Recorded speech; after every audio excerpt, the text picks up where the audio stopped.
पहले आप इस डॉक्टर का ये वीडियो देखें। एग में सबसे हाईएस्ट क्वांटिटी ऑफ कोलेस्ट्रॉल होता है। ब्लड में जब कोलेस्ट्रॉल ज्यादा होता है तो बॉडी भी उसको मेकअप करने के लिए एचडीएल भी बढ़ा लेता है। तो आदमी बोला मेरा एचडीएल बढ़ गया, अरे यार साथ में कोलेस्ट्रॉल भी बढ़ रहा है, तो देखो तुम। जिस चीज से तेल बनता है वो हार्ट के पेशेंट को दे रहे हैं। घी भी एक ऐसी आइटम है जो हमें नहीं लेना चाहिए, उसको भी लोग देते हैं। घी में कोलेस्ट्रॉल भी होता है, ट्राइग्लिसराइड भी होता है, ये भी नहीं खाना चाहिए। इन चीजों को मत खाना वरना आपको हार्ट अटैक आ जाएगा। आपने कई सारे लोगों को ऐसे बातें कहते हुए जरूर सुना ही होगा। अफसोस की बात यह है कि आज भी कई सारे डॉक्टर्स इन्हीं बातों को फॉलो कर रहे हैं। क्या कुछ सेंस बनता है? अगर सब कुछ छोड़ देना तो फिर खाना क्या है? चलो आज हम इसका सच जानते हैं। कई सालों तक ये माना गया कि ये सैचुरेटेड फैट्स और ये कोलेस्ट्रॉल आपको हार्ट डिसीजेस आने का चांसेस बढ़ा देगा। लेकिन आखिर ये गंद फैलाई किसने? देखो 1970 में अमेरिकन गवर्नमेंट ने ये बात कह दिया था कि saturated fats are the leading concern for heart diseases, और ये पूरी दुनिया में फैल चुका था। और ये बात सुन के फूड इंडस्ट्री में कई सारे कंपनीज अपने फूड प्रोडक्ट से सैचुरेटेड फैट्स को निकाल के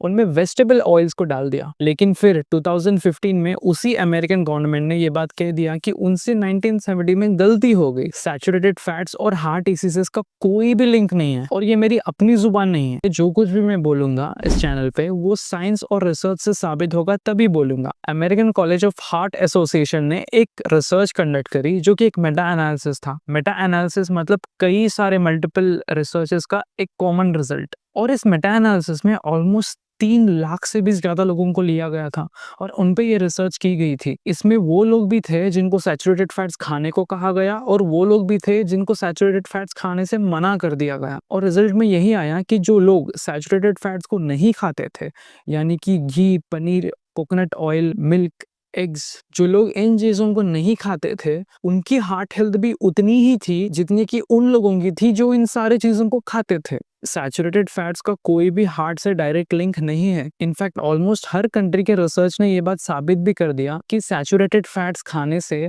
आपके ब्लड कोलेस्ट्रॉल पे कोई भी नेगेटिव इफेक्ट नहीं आता। जो अमाउंट ऑफ कोलेस्ट्रॉल आप अपने डाइट से लेते हो, it is not even close to the cholesterol that your body produces. ये काफी ज्यादा होता है। आपकी बॉडी कई गुना ज्यादा कोलेस्ट्रॉल खुद से बना लेती है।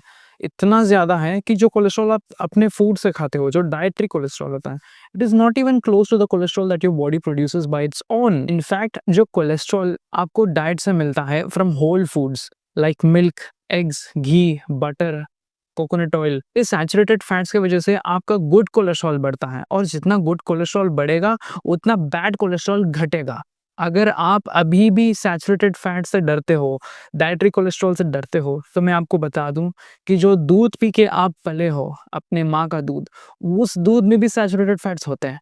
तो आप बताओ, जिस दूध को पी के आप पले हो उसी दूध को आप डेंजर कर रहे हो। जो सैचुरेटेड फैट्स एक छोटे बच्चे के लिए सेफ हैं, क्या वो हमारे लिए सेफ नहीं है? और कई सारे ऐसे डॉक्टर्स भी हैं जो इन फैट्स को खाने से मना कर देते हैं, जैसे कि ये डॉक्टर। और गाइज ये मेरी नई चैनल बनी है, इस पे मैं बहुत सारा न्यूट्रिशनल इन्फॉर्मेशन डालने वाला हूँ जो साइंस और रिसर्च से साबित है। अगर आपको ये न्यूट्रिशनल कंटेंट अच्छा लगता है तो मेरे इस चैनल को सब्सक्राइब कर लेना और अपने एक दोस्त के साथ इस वीडियो को शेयर कर देना।